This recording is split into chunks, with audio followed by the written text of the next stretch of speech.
Retour au review des Transformers avec le commémorative. Donc cette fois-ci c'est le série 3. C'est simplement une version reprise du G1. On retrouve le logo Decept au fond de la boîte.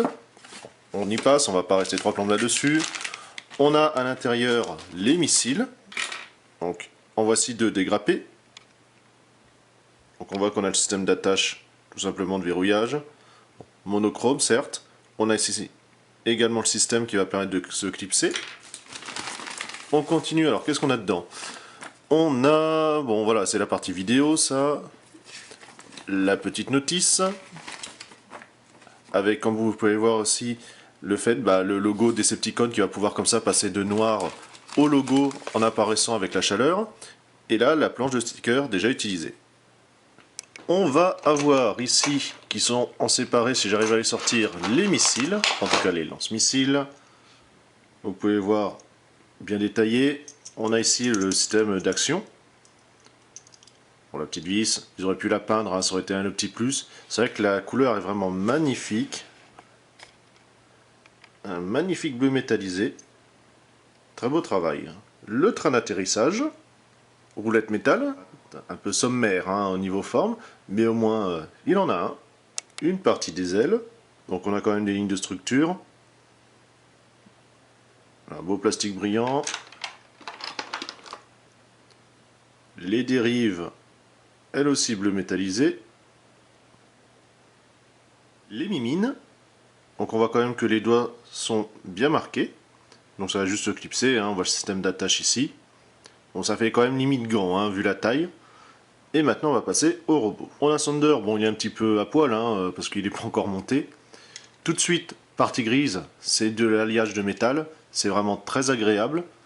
Ça va donner peut-être un côté un peu plus solide en tout cas. Ça donne vraiment confiance à l'heure actuelle. On a donc toujours les lignes de structure, cette magnifique couleur. J'y reviendrai encore, je pense, pendant un petit moment. Bon, les stickers. On a ici forcément le sticker qui va changer de couleur. Ainsi, Decepticon. On va monter les dérives. Bon, j'avais inversé, ça fait rien. Vous auriez rattrapé le problème. Voilà, il y a juste à clipser. Hein. De toute façon, vous avez un trou avec les encoches, on ne peut pas se louper. Voilà. Les stabilisateurs. Alors, on retrouve aussi des roulettes métal hein, ici. Voilà, puis vous avez le petit picot qui permet comme ça de verrouiller. Parce que ça va falloir les tourner, c'est pour ça. Ainsi. On remet les ailes. Bon, il y a un petit peu de jour, hein, c'est normal. Les canons, hop, on les met là. Juste en dessous. Les missiles qui se sont sauvés quelque part ici, voilà. On a juste à clipser.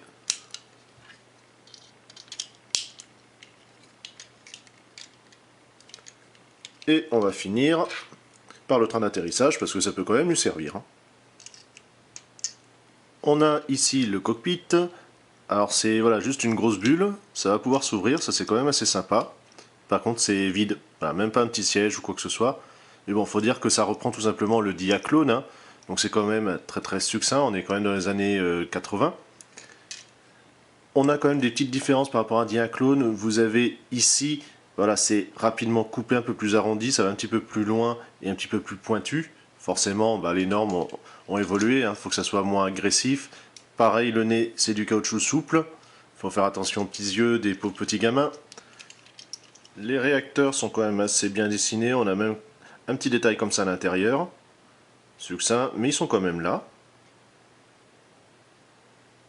La partie avion, voilà, est quand même très bien réussie. À part le fait, forcément du fait des articulations, c'est quand même assez ouvert. C'est peut-être le petit truc à reprocher, n'empêche, sinon, quasiment s'en fout. Hein. On va déjà lui enlever tous ses accessoires, c'est-à-dire les missiles. Et ici, le train d'atterrissage. À partir de là, on va déjà pouvoir commencer avec les pieds. C'est juste une petite bascule, charnière. Ici, on ramène sur le devant, comme cela. C'est quand même assez simple, hein, ça date du Diaclone G1, forcément.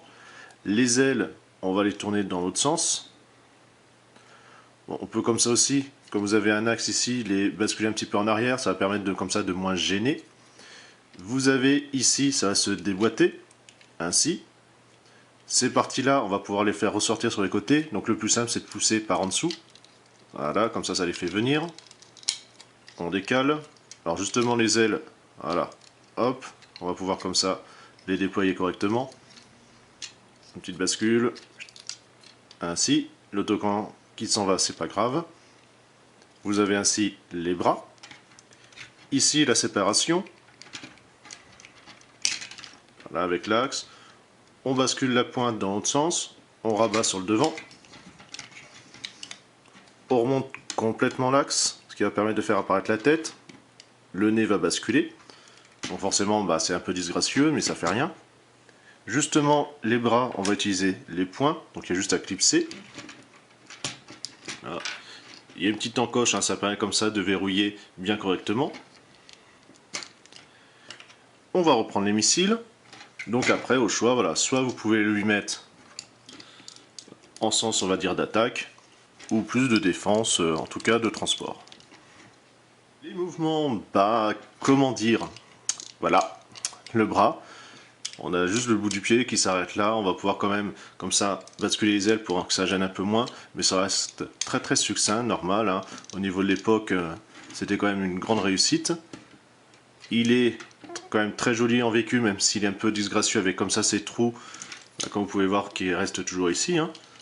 En robot, c'est pas mal aussi, c'est vrai que en pack, ça donne vraiment encore plus, enfin, voilà, quand je veux dire en pack, c'est vraiment tous les seekers ou les conines ensemble, ça vous fait une belle petite armée. C'est quand même une belle reprise.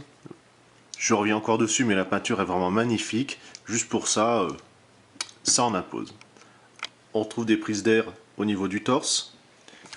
Malgré son côté monochrome, le visage est quand même assez bien détaillé. Pour les pieds, il va pas bouger, hein, parce qu'entre ça et les dérives, ne vous inquiétez pas, il tombera pas. Allez, on passe au prochain. À tout de suite.